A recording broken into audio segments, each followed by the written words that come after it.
In this lecture, we are going to look at the noise and offset of the telescopic OpAmp. Now, before we do that, it is a good idea to review the noise of a cascode amplifier, of a simple cascode amplifier. So, the way we are going to do this is we are going to find out the effective input referred noise, because as we have studied before, the input referred noise tells you how much noise is contributed by each set of components in the circuit. So, to do this, we are going to look at the short circuit noise of the circuit. So, since that is an easier way to do this, I am going to redraw the small signal equivalent circuit with the output short circuited.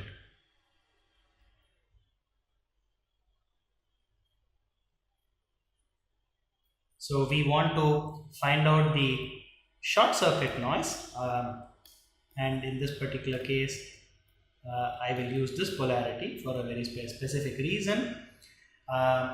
We will find out I squared SCN, and if I divide I squared SCN by the square of the transconductance of the cascode amplifier, this will give me the input referred noise voltage squared, which I shall call En squared. So, to refer this back to the input of the amplifier, I will divide by the square of the transconductance. And as we have seen, the transconductance of the cascode amplifier is nothing but Gm1. So, this is I squared SCN over Gm1 squared. Now, let us take the noise from each transistor and look at how much of it flows through the output. We will first start off with the noise from M1. So now the noise from M1 is IDN1 squared, and this noise splits between transistors M1 and M2. Now, if you look at the way it splits, the current will split in the order of the impedances. The impedance looking down, which I'll call R down, is nothing but the RDS of M1.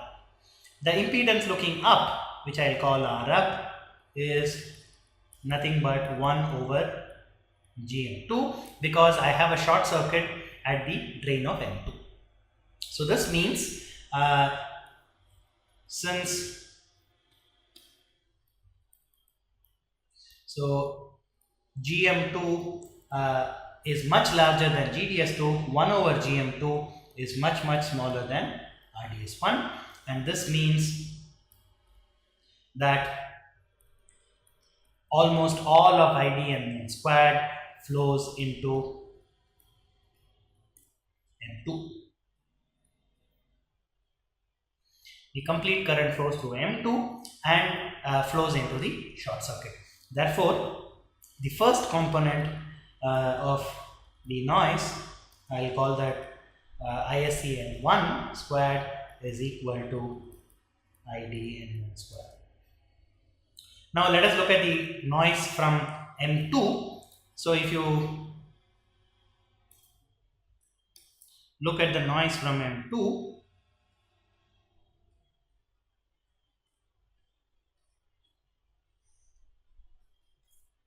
that can be represented by a current source across the drain source of M2.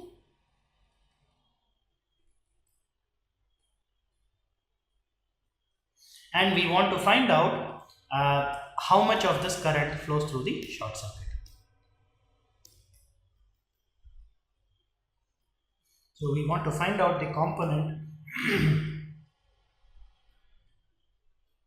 flowing through the short circuit. To do this, we will use a small trick that we have used before. So, we know that a current source between two nodes can be represented by a series combination of the same current source. So if I call that I can replace that with two current sources I with no change in the circuit.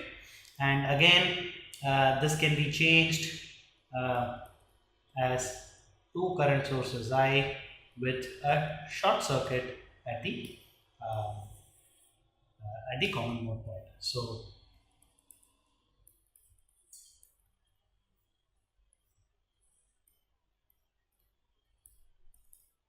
and there is no current through the short circuit. No. Therefore, the circuit does not change at all. We are going to do the same thing here. So we are going to change this circuit to the following.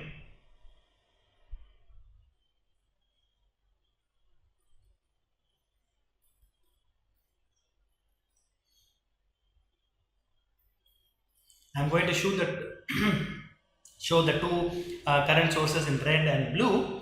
So we are going to split this current source. The only difference being these two sources, red and blue sources, are going to be correlated noise sources, and I'll call that I1 squared, and the red one, I1, and the current in red is flowing into the source of M2, and that will be called I2. And remember, this is equal to I1. And I'm interested in finding the overall short circuit current. So if you look at I2, or rather if you look at I1, let's look at I1 first. So I1 has the option of flowing down into the drain of M2 or up into the short circuit. Of course, I1 will prefer to flow into the short circuit directly because it's the path of least impedance. So there is a current I1 flowing in this direction through the circuit. Now what about I2?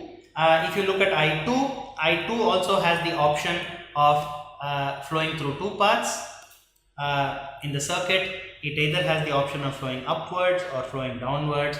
As we have seen, the impedance looking downwards is RDS1, whereas the impedance looking upwards is 1 over GM2, which is much smaller, and therefore this current is much larger. The impedance is much smaller, so I'll just point out that this is a low impedance.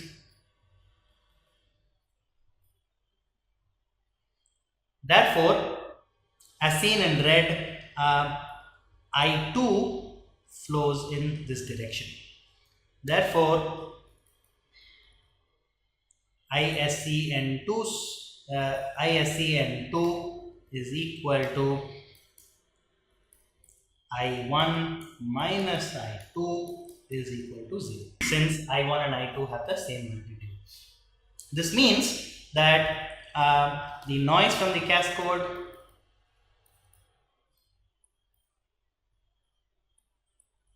does not appear at inside the short circuit.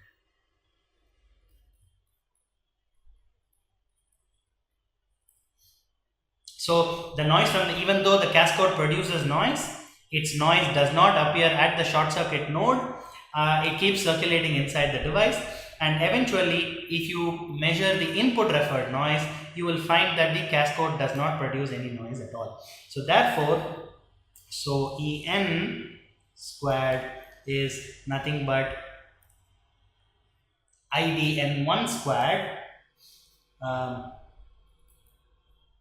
So ISC squared over GM1 squared. This is nothing but IDN1 squared over GM1 squared. And please remember that IDN1 is 8 kT by 3 into GM delta F. So this is 8 kT by 3 GM1 times delta F. So the power spectral density is 8 kT by 3 GM. As you can see, the input referred noise of the cascode amplifier consists only of the noise of M1. That even though you have added a cascode, the noise of the cascode does not affect the noise of the amplifier. Now we are going to use this to figure out the noise of the telescopic op-amp. So now let us now take the telescopic op-amp. You can see now that there are 9 sources of noise in this circuit. We will go through these transistors one by one and figure out how much of this current flows into the output. To do that, again, we will short circuit the output node and figure out the short circuit noise current. And we can refer that back to the input to figure out what the input referred noise of the telescopic op-amp is. As you might imagine, the noise of M0 is in parallel with which I'll call I0 is in parallel with M0. The impedance looking up through both sides is almost the same because it is 1 over GM1 versus 1 over GM2. So I will see equal and opposite currents, or almost equal and opposite currents, I0 by 2 and I0 by 2,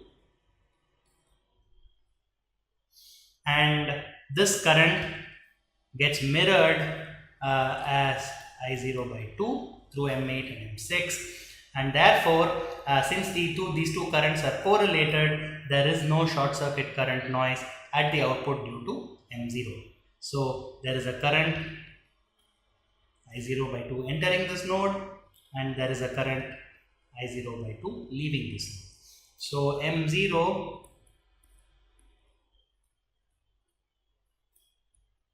produces no noise at the output.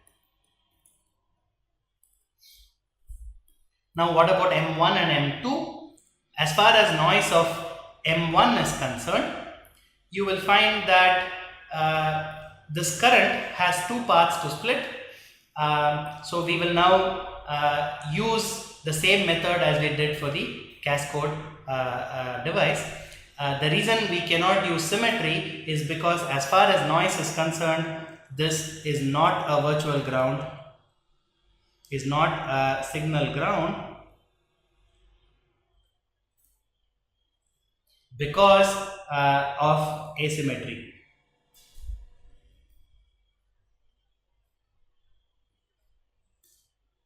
Of input signal. So in this case, the input signal of interest is what I shall call IN1. We are going to ground the gates of M1 and M2.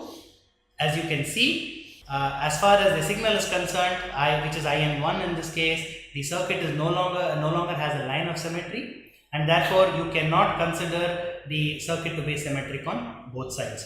The way we shall approach this problem is to change, is the same as before. We will add 2 current sources in series and ground the intermediate path, and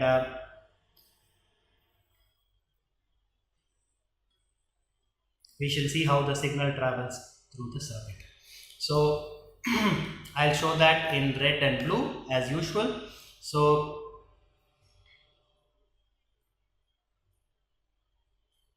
I'll call that I11 and a current source I12, which are both correlated. If you look at I12 sees the impedance of M0 looking downwards, which is extremely large, and the impedance looking up into the source of M1, which is of the order of 1 over GM1, and therefore and the other side, which is 1 over GM2. So these are the 3 parts that the circuit looks, and it turns out that the current I12 will split equally between M1 and M2.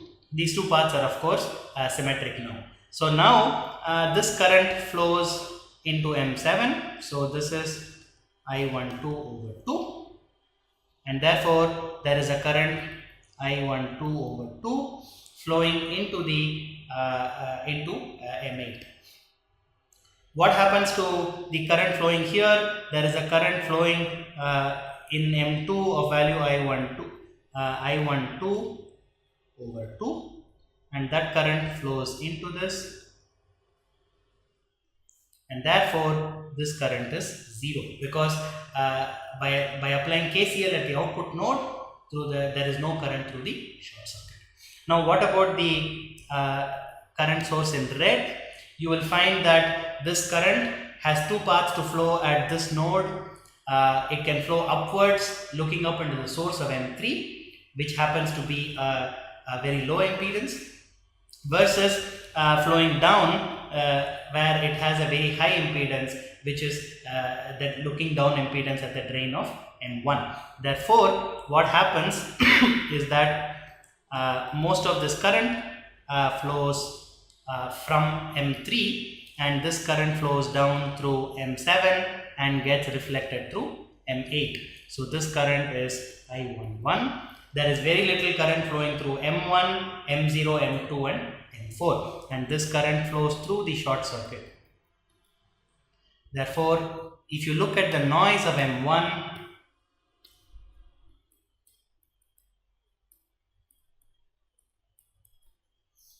the short circuit noise current is I11,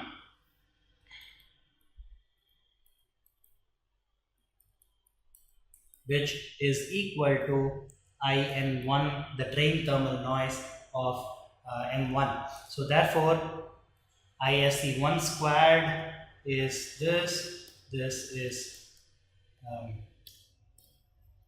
so ISC1 is 4 kT by 3 G1 delta F. So all of the noise of M1 appears through the output short circuit.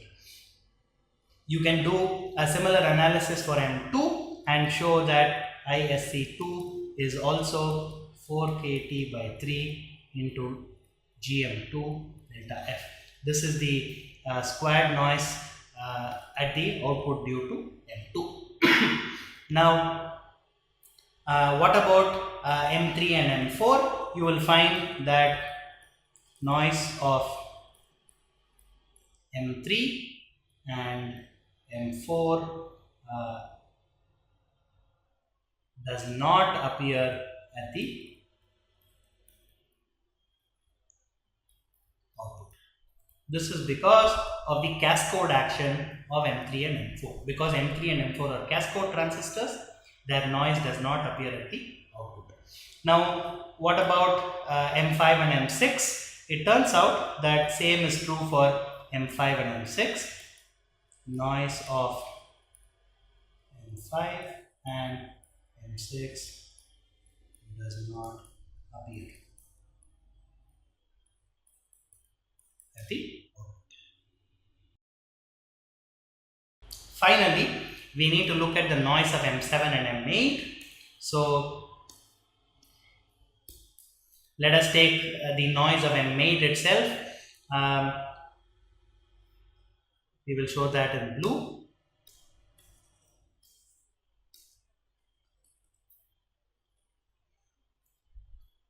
The noise of M8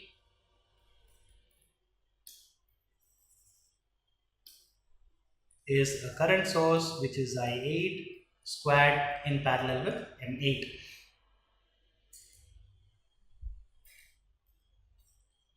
And as you can imagine, I8 squared has two paths to flow. The impedance looking downwards is RD as 8,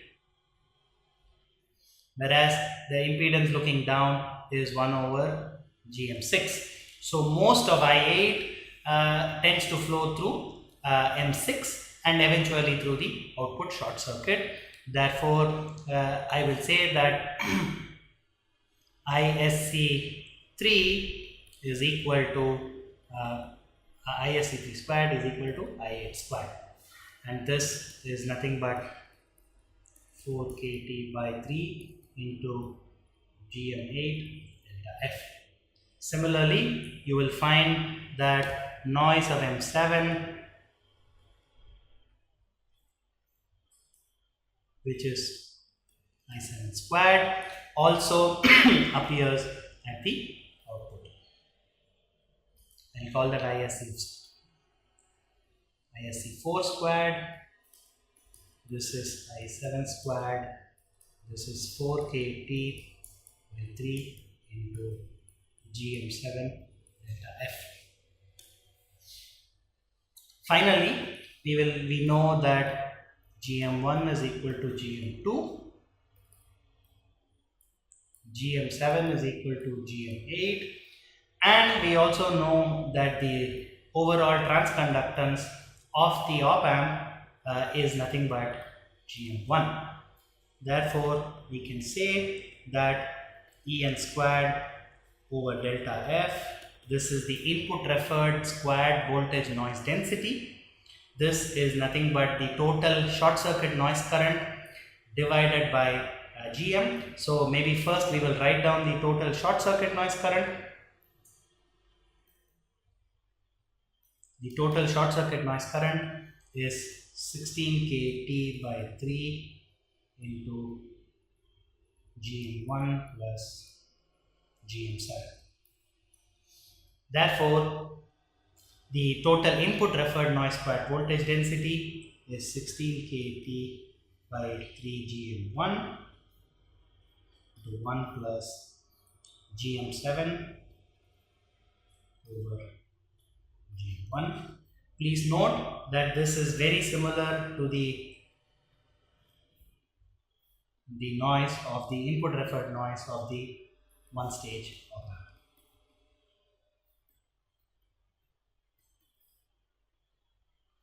So even though the telescopic op-amp has much larger DC gain, it has very similar noise performance, especially at low frequencies.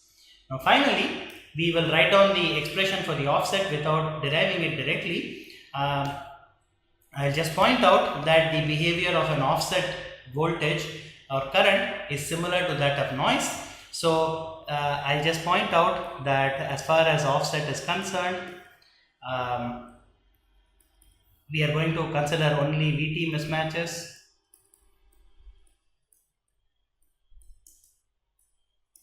You will find that VT mismatch of M3 and M4 does not appear as an input referred offset.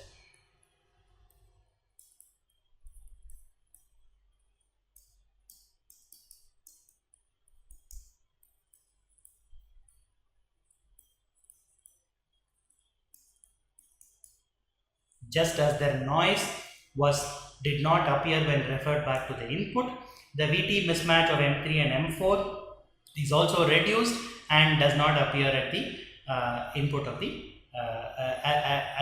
the overall op-amp. And the same can be said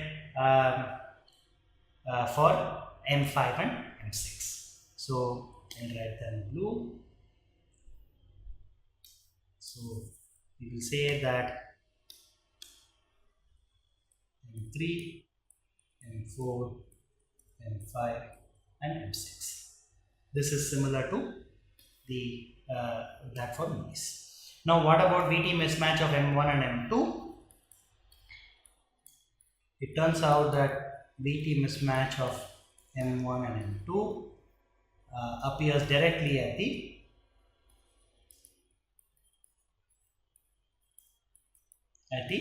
input of the op-amp. And finally, VT mismatch of M7 and M8 is scaled down,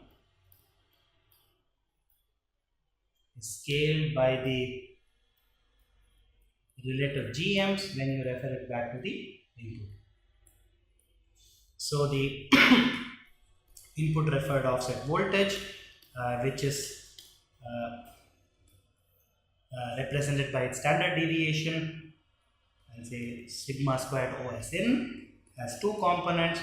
the first component is the VT mismatch of 1 and 2 and the PT mismatch of 7 and 8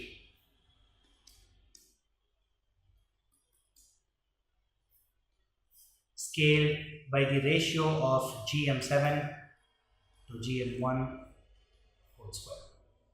This is also same as that of one stage op-amp.